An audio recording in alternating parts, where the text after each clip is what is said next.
are you doing? Are you enjoying the festival? It's funny to see that the first day, everybody's like, let's go. And then on Saturday, everybody's like, what do you say? Again? Yeah, so I hope we will bring some life and the blood is gonna boil in this session. Before we start, I have the honor to invite here the US Ambassador to the Czech Republic, Bijan Sabet.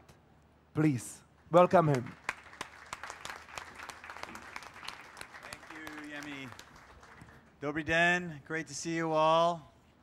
This is my first time at the Colors of Ostrava Festival. I came here yesterday and got to enjoy the amazing speakers, and the Lenny Kravitz show last night was like, wow, that was incredible. For those of you here last night, I'm sure you feel the same way. That was quite special.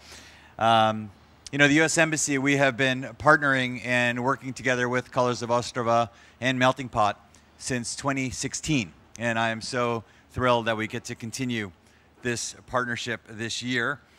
I want to point out that just outside of the New York stage is our U.S. Embassy America on Wheels tent. So please come by. It's a lot of fun over there. There's VR headsets to see national parks in the U.S. and some other fun things as well. So please, if you can, come over and pay us a visit. This year, we are very happy to sponsor the New York stage, this venue we're in right now. So I want to give a shout out to the organizers for making this all happen, and also to take inspiration of one of my favorite iconic American cities. You know, yeah, give it up for New York, yeah. So I introduce him. You know, diversity is a defining feature of New York City, and indeed all of the United States. There are still neighborhoods today that are reflective of the early immigrants that built America. African Americans, many of whom are the descendants of enslaved persons, have shaped America from its foundation. Modern immigrants from Asia, the Middle East, Africa, and Latin America are adding their unique cultural imprint to my country's tapestry. And America's indigenous people remain an important part of our history and our present. New York City was one of the cradles of the gay rights movement, challenging Americans to open our eyes to our friends, neighbors, and family members of all sexualities and gender identities. In 1990, the United States Congress passed the Americans with Disabilities Act, declaring that disability rights are civil rights. And America's diversity and history of immigration are key sources of our cultural, moral, and economic strength. Today's session will discuss the minority experience and the American dream. I'm excited to hear the different perspectives of our panelists. As some of you may know, I'm actually the son of two immigrants to the United States. My mother and father both came to the U.S. as immigrants in the 1960s to seek out the American dream. And it wasn't necessarily easy, but I must say in my family's case, we found it. And I maintain that no country offers more prospects for a better life than the United States. Which is not to say, of course, that significant obstacles don't remain. And the minority experience is broader than ethnicity. Language, gender, sexual orientation, and ability also shape the minority experience. So we must remain clear-eyed about the persistent challenges to minority advancement, and we can and we must do better to ensure that everyone has equal access and opportunity. As Dr. Maya Angelou said, diversity makes for a rich tapestry, and all the threads of the tapestry are equal in value, no matter what the color. So with that, I'd like to turn it over to the panel. I wish you a wonderful afternoon. Hezky den, díky moc. Thank you. Thank you. We are glad to have you, and let's go. So when we were preparing these panels, and every day we had 1 or 2 panels under the Moonshot Platform collaboration. This was a very special and close to my heart. Before I introduce you both of the panelists, which are amazing people that I don't think you can see on one stage anywhere else, I also want to tell you why Moonshot and what it is. Moonshot Platform is an accelerator for young social innovators, for young people who are making changes in their communities. What we do is we seek them, we support them with grants, we give them mentorship, and this year for the first time, we brought 100 of them to Prague and Ostrava. This Monday, we were opening the Moonshot camp with the President of Czech Republic, which was a very touching and moving moment because we had people from Syria, Palestine, we had people from many African countries, China, like really very, very big diversity, probably the biggest diversity I've ever been part of. And I was very proud that I could bring them home and I could bring them and show them not just Prague, but also the beautiful city of Ostrava and the beautiful landscape when we took the train. So that's about Moonshot. Now, the guest I will be inviting, 2 guests I will be inviting, is Rashad Robinson and Amber Galloway. Before I bring them both, Rashad has prepared a keynote, and when I asked him to come to speak, it was because I saw him at a different keynote speech. Rashad Robinson is a big figure in the U.S. Social justice fight. Previously, he was fighting for the LGBTQ+ community, making sure that there is representation across Hollywood and movies and Netflix and HBO and so on. Today, he is fighting for the rights of Black Americans and creating different types of pushbacks to politicians when they want to erase part of the history or when they want to change what the kids at school should be learning about or not. But he will say so much more. So it's a very unique moment because I know in Czech Republic we are looking at the diversity and about inclusion in very different language. So I think it's going to be very interesting to also ask him questions and challenge his views as he is coming to our country. So after we will invite Amber Galloway and we're going to have a discussion, and I would like to ask you to also think about questions that we would like to ask. And yeah, and don't hold back. Are we ready to go? Okay. Please, Rashad Robinson.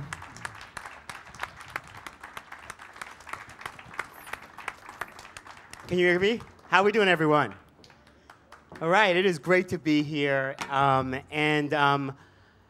want to start off just talking a little bit about power and about justice, because when we talk about the American dream, when we talk about democracy, we must talk about power, because in so many ways, democracy, the ability for strangers to come together, people who come from different lands and different homes and different backgrounds, to make something possible together requires a deep understanding and a deep functioning of power.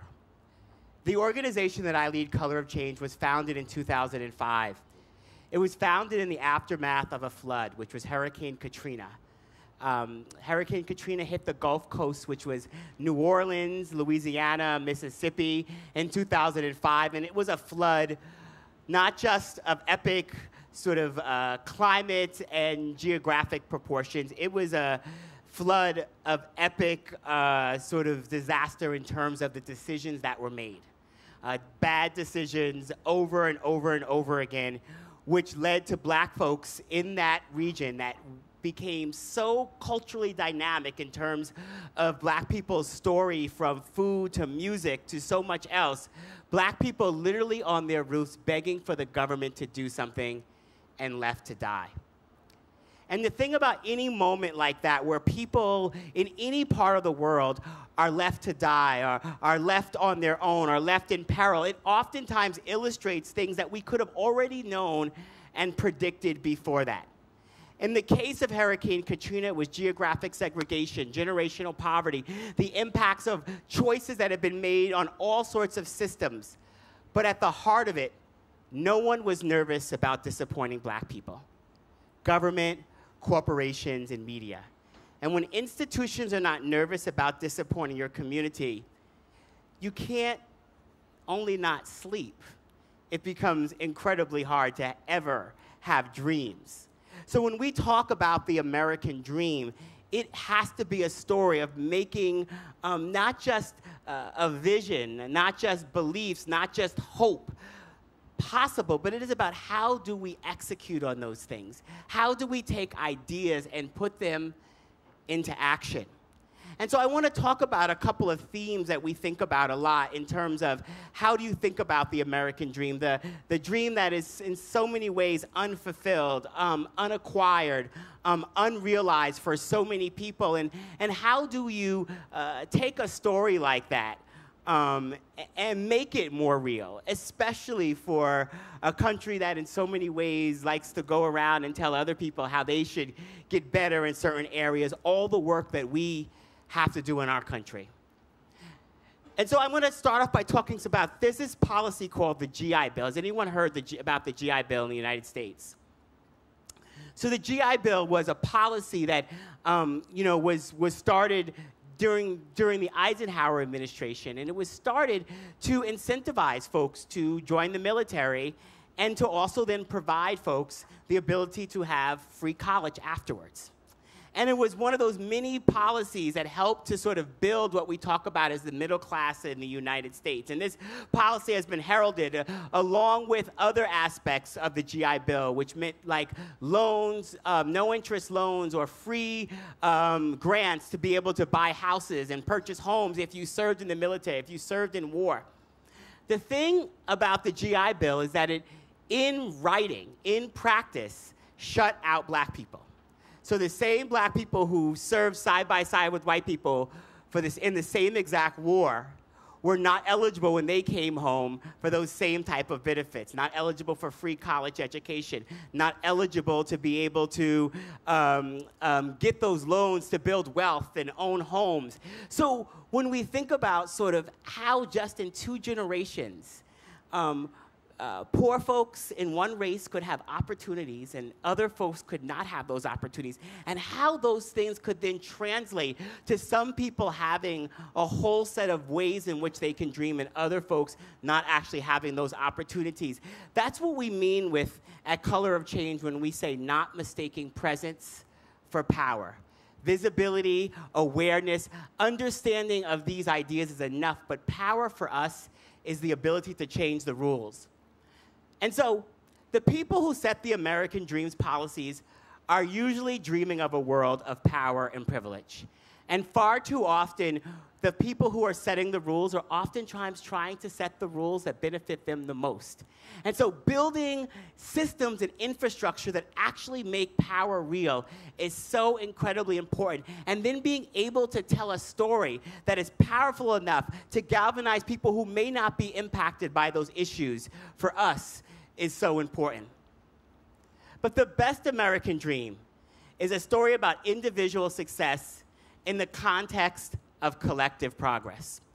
And so part of what we try to do every day when we try to make the American dream real is that we take these ideas that we all want, that we all believe in, whether it is compassion or empathy, and try to figure out ways that you make those operate on a societal level. That we're not just fighting for compassion or empathy in an individual sort of context, that I'm empathetic of your concerns or you're compassionate around my concerns, but how do we make our society and our systems more empathetic? How do we make our healthcare system, our justice system, the ways in which our education system, how do we make those things more empathetic and more compassionate to the needs? And part of how we do that is raising the stories of inequality and giving everyday people the ways that they can take action. Because power is turning a dream into reality. And so as we talk about the American dream, as we talk about the opportunities and the failures, the hopes and the aspirations, this just can't be in a vacuum of kind of symbolic notions of democracy and of progress. It must absolutely be rooted in the real-world experiences and the realities that everyday people have, whether or not they are able to afford the things that they need, whether or not they're able to cast a vote for their candidate, whether or not when they cast a vote, will it actually be counted? There are so many ways in which the sort of gap between our vision and our execution can be marred with all sorts of barriers to full inclusion and full opportunity. And so, for us, if we've invested merely in talking about what we'll do when we get power and not how we'll get it, then we're not doing enough.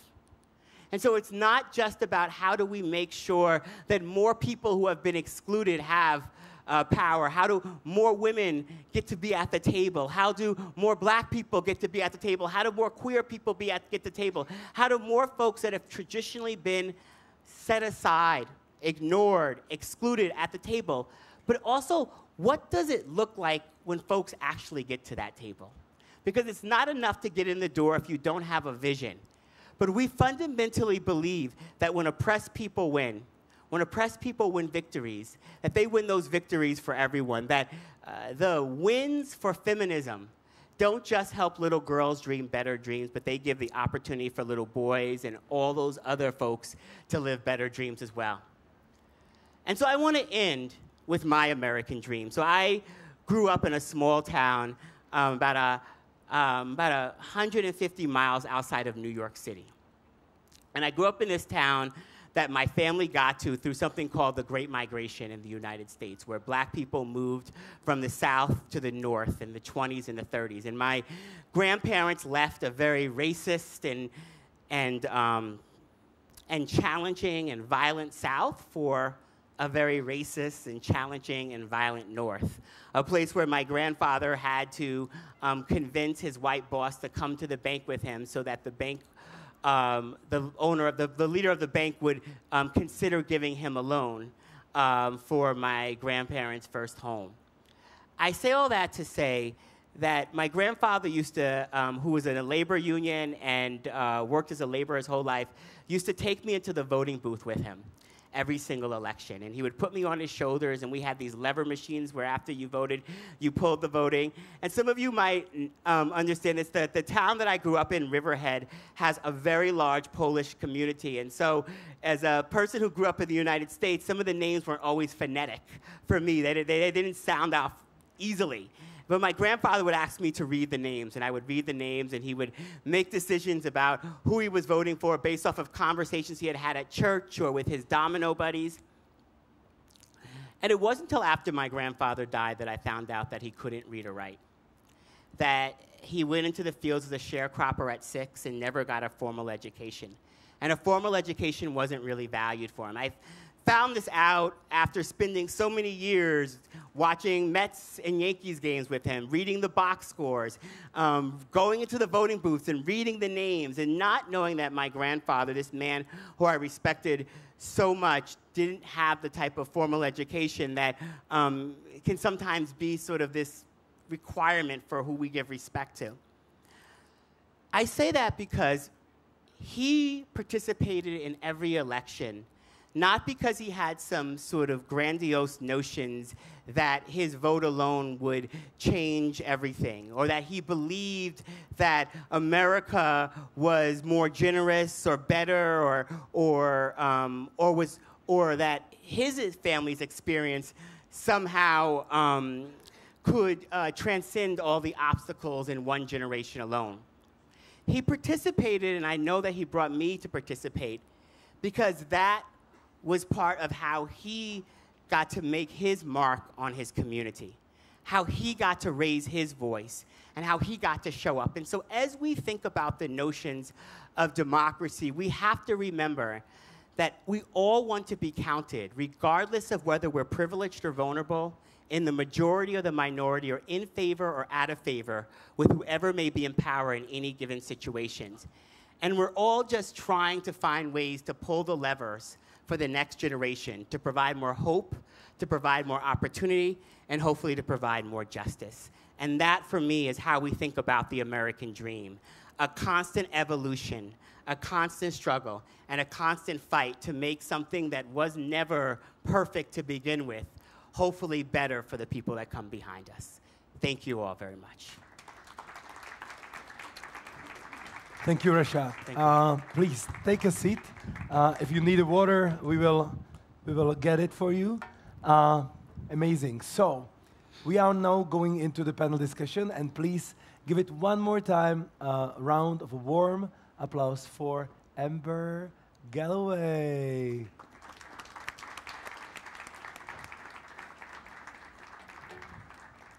Hello, Amber. Please.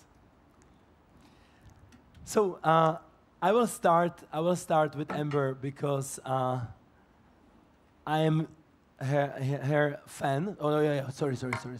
I'm her fan, and have you seen her work here around Colors? Yeah. I feel like there is this rise of interpreters of sign language that's entering a stage of art. Maybe it's always been that way. Maybe I was just not looking well enough. But I feel like connection with music and culture and what you do is kind of forming a whole new genre for me in my eyes. Did you always feel that way, or am I feeling it's like a new notion? I would say definitely it is a new concept, especially in the space of entertainment and music. Most of the time people think that deaf individuals, they say, okay, if this person's deaf, why would they be going to a concert? Mm-hmm. So, of course, that's a limitation and a limited perspective and a limited experience that you're placing on another human. And I don't think we should ever oppress or limit the experiences of others. And so I think that should never happen. I would say that for me, I believe that change is so important, especially with the exposure we've seen lately with viral videos and the more and more representation we're seeing. Like Rashad was just talking about how important all of these things are. And in our field, also, representation is so important in this space. So yeah, I think those are some of the changes that we're seeing. I'm also loving the intersectionality within this group, right? We are not just a one person. We are not just a queer person or a black person or a person who is differently abled. How did you experience the intersectionality through the eyes of other people around you? Challenges, benefits, hurdles? Can you share some of your experience? I would say definitely there are challenges. First of all, I have been interpreting music now for over 23 years. And during my journey as a music interpreter, I've lost hearing. So I work as a music interpreter, but when I had that viral video, there was a challenge in that for me, because growing up, I spent a lot of time with black individuals and black culture, and I felt like that was very much a part of my life and my story. And so me being on stage interpreting rap as a white person, people would look at me and say, "Why are you doing rap? What is happening?" But I would say that the struggle that we have in our field is that a lot of our BIPOC interpreters, oftentimes they don't necessarily want to get on the platform. Sometimes they don't feel like it's a safe space for them to get up there. Because as you know, if you go viral, that invites a lot of criticism. And a lot of times as BIPOC interpreters, they don't want to have to get up there and go through those kinds of criticism. So at the time where I went viral, I had a lot of friends that I would encourage to come and work alongside me and step up on the platform. And I'd say, this is your space. And oftentimes they would say, no, I'm not ready for that sort of scrutiny or that kind of position. So I have worked within my field and within my agency to create that space, to create that safe place and push those boundaries, and also to make sure that those interpreters have the support that they need. And I would say even to today, with all the work we've been doing, we're still not there yet, because in the field of interpreting, it is a very white dominant.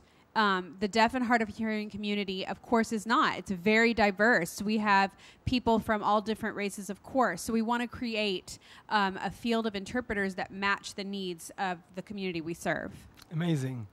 I want to ask you, can you tell us a little bit more about your life? Where were you born? Where do you live? So I was born in San Antonio, Texas. I was raised there, and then after that, I moved over to, well, I've been several places. I've been on my own since I was 16. I was kicked out because I actually had a very racist mother, and so we had a lot of disagreements. I was not connected with some of her ways of believing, so I cut her off and moved on in my own journey in life. And then from there, I ended up going back to school after I had my twins.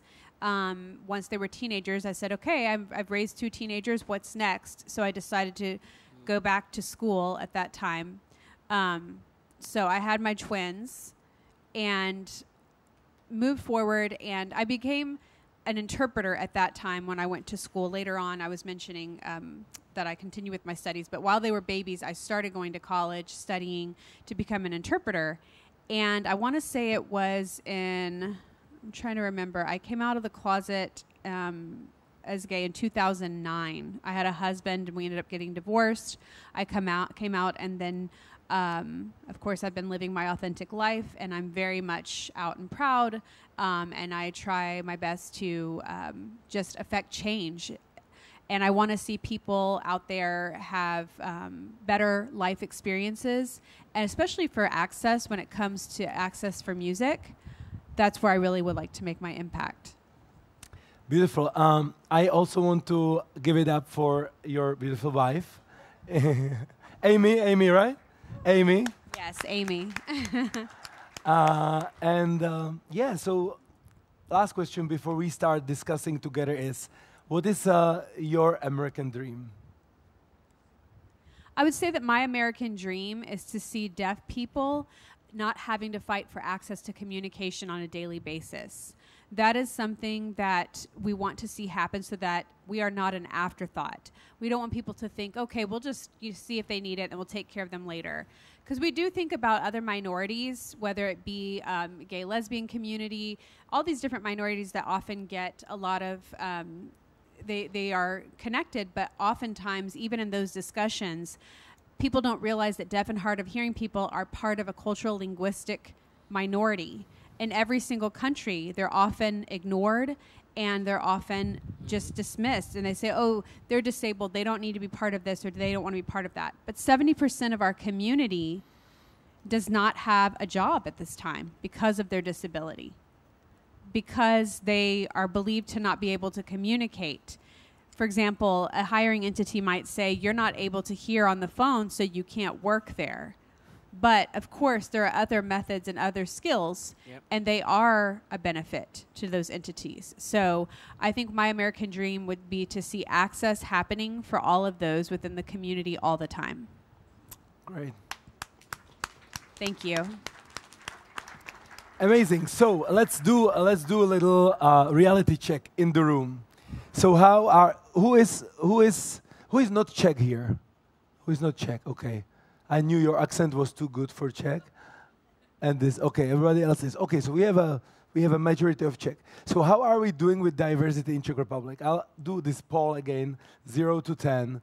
How do we do with inclusion and diversity? We can start with women, to have representation of women in the boards, in leading positions, the pay gap, right, and so on. So, and then, of course, also inclusion of our minorities. We have a Roma community, we have a community of people from Vietnam, and so on. So how do you think we are doing in Czech Republic?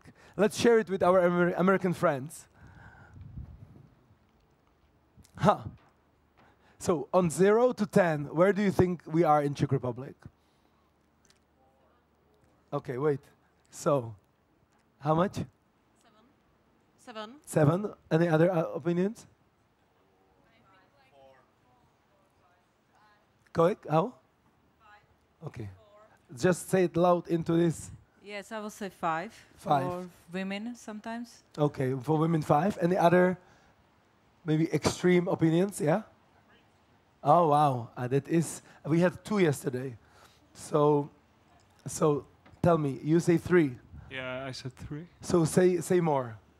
I think like the gap is pretty big. It's bigger than in most European countries. You mean the pay gap? pay gap, yeah. between men and women. Yeah. And regarding Roma community, I think like the inclusion isn't great. It's maybe getting slightly better, but not. And do you super think much. we are doing anything about it? Maybe some non-profit organizations are, but as a society, not super much, I guess. Thank you. Thank you. Okay, who was 5? Do you wanna say something? This is a professional speaker. Every time he sits here, I know I have a buddy, and I can just give him the microphone and go home. I think the Czech Republic scores better on the inclusion of women. The paid maternity leave is a double-edged sword.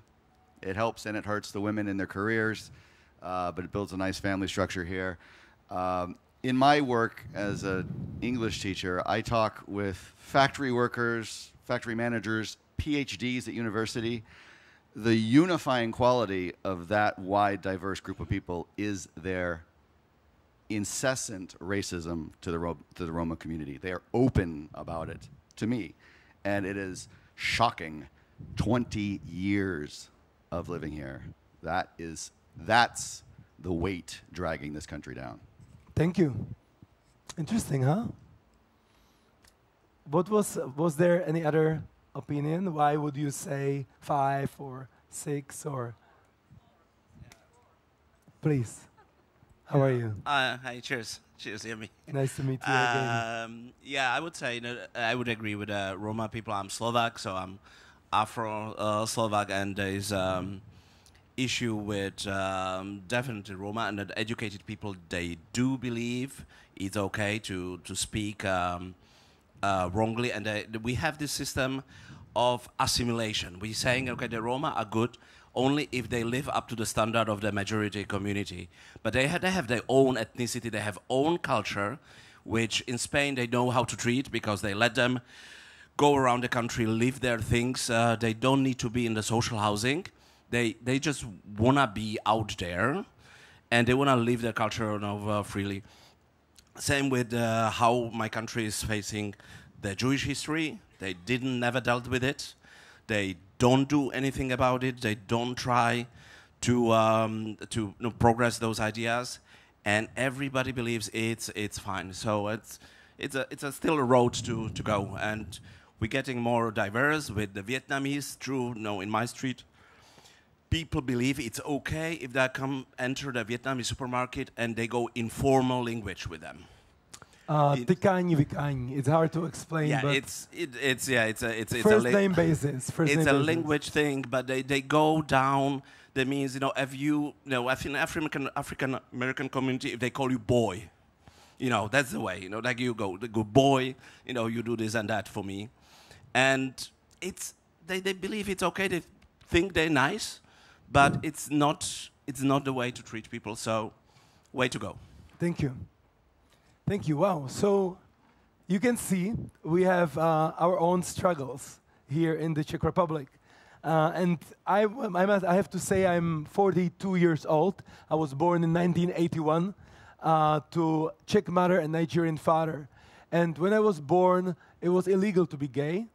I was the only black kid in my city. I met another black kid when I was 15. And I did not think I'm suffering, because as a kid, you compare everything else based on your baseline. So if you're born here, then that's your 0. And you compare everything else with that 0. Now that I'm 42, and I live in New York, in Brooklyn, and I've seen the world, I have to say there is a lot of stigma and lots of trauma that was generated in my childhood and for many, many other children. And until today, there are parents of kids who would send me letters how they were treated in the tram, in the bus, on úřad, in the offices and so on. So, not to complain, but I always felt like maybe it wouldn't have to take 42 years. And I feel like with what was happening recently with also Syria and refugees and political campaigns and using both the queer topics and the topics of people of color to make division between us and to gain some political points is just, what's the right word? Disappointing. So you both have practical influences in your communities. Rashad also pushing the politicians. Amber, within the community, you're one of the most significant voices. So what is your everyday personal fight or the big fight? What would be the example that we could take for what to do here? That's a big question. It was so great hearing Amber's perspective and hearing and really settling into the story of your journey. So thank you for sharing that. It is incredibly hard for any of us to fully understand someone else's perspective and to fully sit in someone else's shoes. I know that is part of what we hope to actually, be able to see ourselves in someone else's struggle, to see ourselves in someone else's challenges. And that, in some ways, is the work, right? To build not just the systems that make that okay, but actually demand it and force those who are in leadership to be able to have to deal with perspectives that are maybe not right in front of their own faces. And may I finish? Sorry. Okay. And so, because I think that there's something to all of this, right? And I tried to end my talk with the human spirit of always wanting, of believing something is possible that isn't necessarily in front of your face, believing something for yourself, believing you should have something for yourself. Like the idea that my grandfather believed that there was something better for him, even though he couldn't see it necessarily and he didn't experience it in his relationship with his own parents. But I think about this outside of the American context. Back in 2010, the United States U.S. State Department sent me to Serbia to work with LGBT activists who were trying to have a pride parade in Belgrade, and working with them on sort of cultural strategies about what does it mean to have freedom of assembly, what does it mean to think about sort of media and culture, the culture of mis and disinformation, which looked very different in 2010, which was, in the early days of Twitter. And so I say all that to say that there were a lot of things that went into that pride happening. And by any type of American standard, that pride was a disaster. It didn't, we had like 3 hours before they had to kind of shut the thing down because violent mobs overtook the police officers that were there to protect. But by every measure of the people who I got to know, the LGBT activists in Serbia, it was one of the biggest, most successful and transformative moments, because even though the pride didn't fully go off in the end, they, for the first time, were able to stand up and make their voices heard. They were able to be seen in their community. They were able to force leaders to have to try to keep them safe. They were no longer invisible, and their story was no longer invisible. And so part of what I constantly think about is how do we, even in places and spaces where it may not feel like what we win is huge, what we win is transformative, the ability for people to experience something new and feel something new can be an incredibly transformative experience. And they played Rihanna at that pride too, and so it felt like any pride from that respect in a lot of places. So, yeah. Nice. Yeah. Before I just had a thought, and I cannot miss an opportunity to open kind of a controversial topic, especially here in Czech Republic. But before that, Amber, if you can share with us the answer to the same question, what are your everyday practical kind of guide on how to make difference? I think that to create a space for people who are diverse, I would say most of the time people think that they're going to influence their worlds. But basically what I'm trying to say is it's not going to affect your world. And if it doesn't, you believe that it's not going to affect your world. And if you believe that, then you don't feel inspired to do anything. But if you can step out of this space and step away from your perspective and open your mind for a second, realizing that that's limited thinking, to say that this doesn't impact me, so I don't care, get away from that idea and say this uplifts humans as a whole and the human experience. We want to focus on humanity as a whole. I think it's important to always think about that, because sometimes we struggle to say, what would be the perfect wording to make an impact? I'm going to meet this person, or I'm having this conversation. How can I connect with this person to really impact them and ultimately provide change? I think when you want people to include, whether it be people of color or if you want to give access, we have to sometimes face that challenge of figuring out how to make an impact on those who think that this isn't going to affect their lives. And what it really comes down to is thinking bigger than ourselves and thinking about the bigger picture, which is about humanity. And not to make those decisions based on the limitations that you put out there or your own limitations, but instead just have a more open mind to say, I don't have to focus on what we can't do or what the limitations are, but what can I do to uplift humans as a whole? And sometimes just ask people who are parts of the minority, hey, what is it that you'd like? What can we provide? Like Rashad mentioned, that power is so important. And how we are wired as humans, we typically want to have power. We want to wield that power in different spaces. So that's something to step away from too and say, how am I wielding my power? What am I doing with it? Interesting. Amazing. So now to the topic. I will ask you, let's read the room one more time. You know about quotas, right? Quotas, I will give you an example. Quotas for a representation of women in the board of companies, yeah? Or quotas for bringing and including people from minorities to represent at decision-making bodies. I'm sure you have your opinion. I will ask who is in support of, who is against, and then the rest who is indifferent or maybe have some other opinion. So who in the room is in support of quotas? Who is against?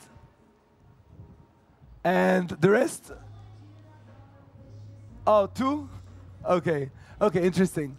So in Czech Republic, we are known for having narrative around, when you spoke, Rashad, about enforcing, making sure that there is a structure, that it's not just blah, blah, blah, but in the end, nothing has changed. And what I've seen in the States that's done really well is language, really creating boundaries and also understanding of how language can be harmful or how language can be inclusive, how language can be doing a lot of different things, and structural changes. Yeah, that when the same thing with a representation of queer people in Hollywood, very structural change across the board.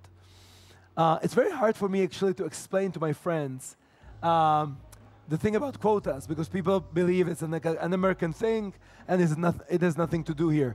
In many of my in my circles, many people would think that. So I want to use the opportunity of how would you explain it to Czech people? There is, you know, very small diversity when it comes to color. Of course, there is men and women, so that's clear. What do you think is the benefit, or how would you explain it? Well, are we talking about quotas in Hollywood, or are we talking about quotas in Hollywood? In general. Well, there aren't really quotas in the United States. Quotas as a practice is not a legal practice. So, and so sometimes people confuse tracking diversity and tracking numbers and being able to be transparent and perhaps having goals to ensure that people who have been systemically excluded are now included. Because you can't change what you don't track. You can't make a difference on numbers if you don't actually know what those baseline numbers are. And there is a long and really unforgivable history of people being denied and excluded from the table because of who they are. Even while their contributions were monetized and celebrated, they were hated at the very same time. And whether you think about the history of music in the United States, I mean, I walk around this festival and you actually can't have some of the music without Black American in ingenuity, innovation, and brilliance that sort of made possible, and how much of that happened while Black people do not own any of the record labels, don't own any of the infrastructure. I don't know how many people follow pop culture, but we had a very sort of big and lively hip hop battle between Kendrick Lamar and Drake. And okay. right, and it was great, and it went back and forth on social media platforms that are owned and operated by white billionaires, and it benefited Universal Music and other institutions that are owned by white folks as well. And then we end up in a conversation about, like, perhaps Black people are getting too much because of this thing called quotas, when none of the numbers actually pan out, that people have actually gotten ahead in any way, shape, or form, or even leveled the playing field from this sort of unforgivable history that is now trying to be whitewashed as well. And so I say that it's important to track and be transparent about numbers, because then we can avoid actually getting into conversations about things like quotas, which are not real, and be in conversations about how the stories of our history are being whitewashed, that we can be in a story about the systemic exclusion from loans and banking and all these other things which create a huge wealth gap. We can be in a conversation about a criminal justice system which over-incarcerates. The fact of the matter is there are, you know, tens of thousands, hundreds of thousands of people behind bars because they are Black for things that white people have done and do, like, you know, marijuana, and we're never behind bars. And so I say all that to say that it's important to not get distracted, because even while we fight and we may win progress, there are folks that want us to believe that that inequality that we know that sits right in front of our eyes doesn't actually exist. Thank you. Yes.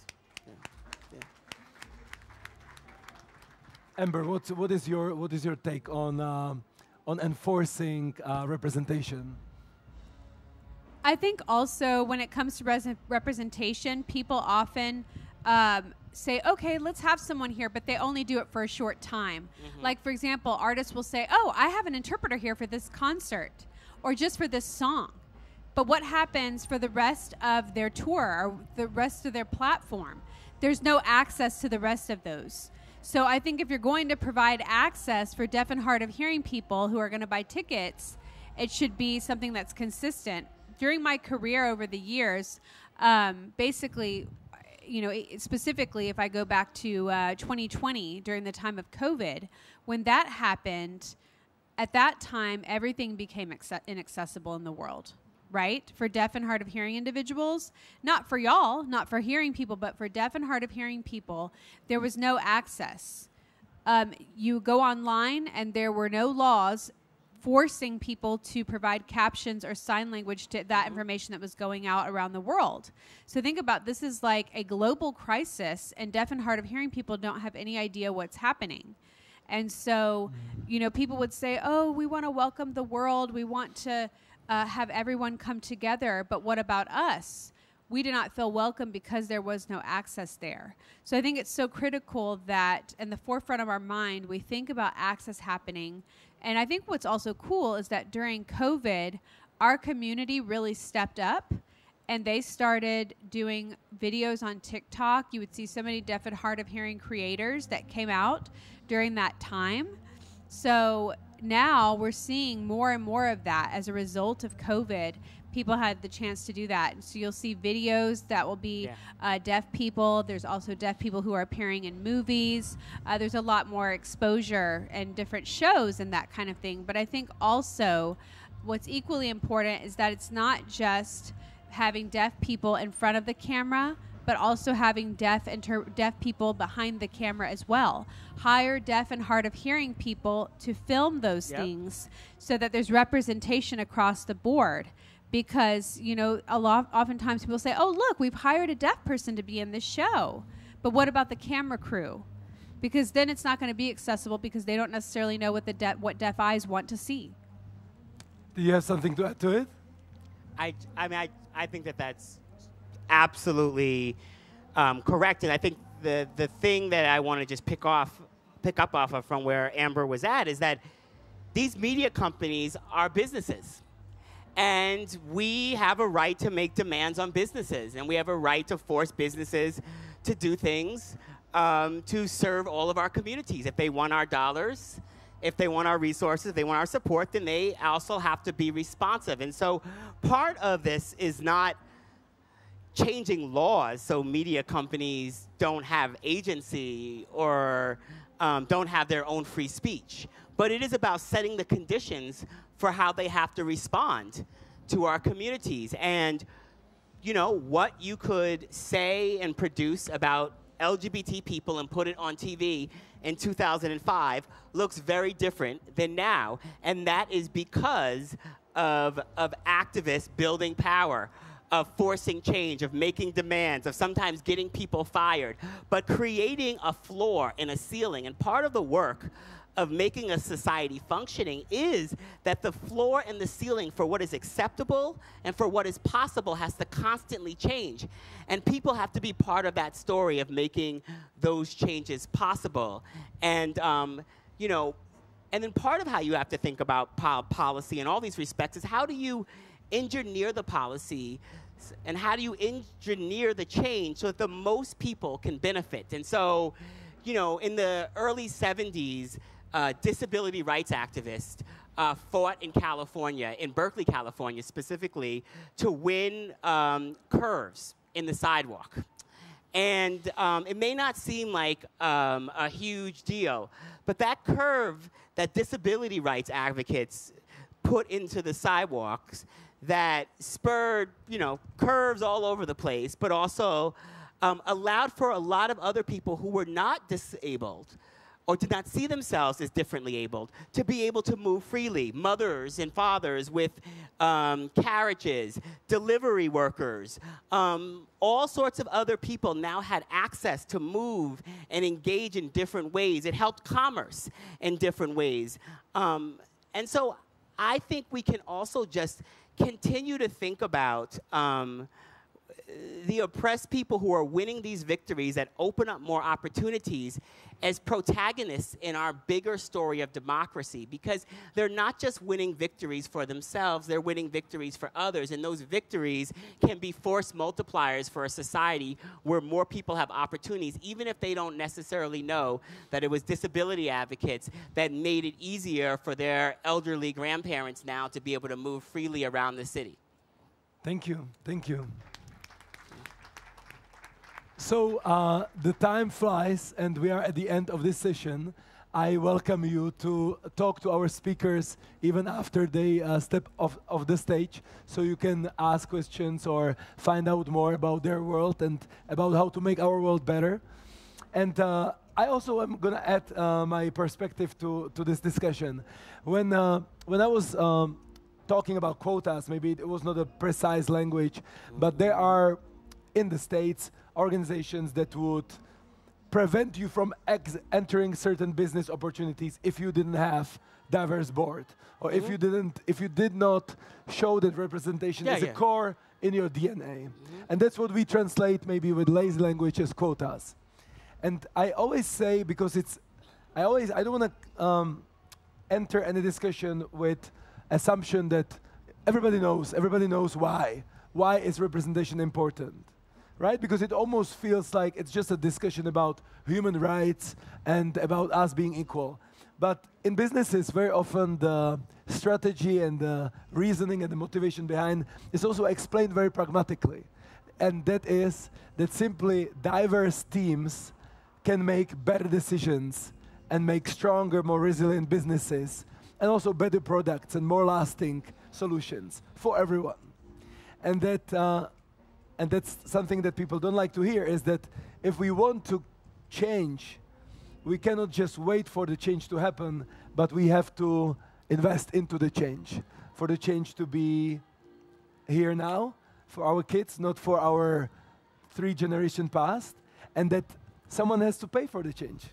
It's not for free. And that very often this is what people don't like to hear. And if I may add, people in power must invest. If you have the power, invest in that. And I think that's also very, very crucial. Thank you. This was beautiful. Thank you so much for being with us. Amber Galloway, Rashad Robinson. Thank you. Thank you.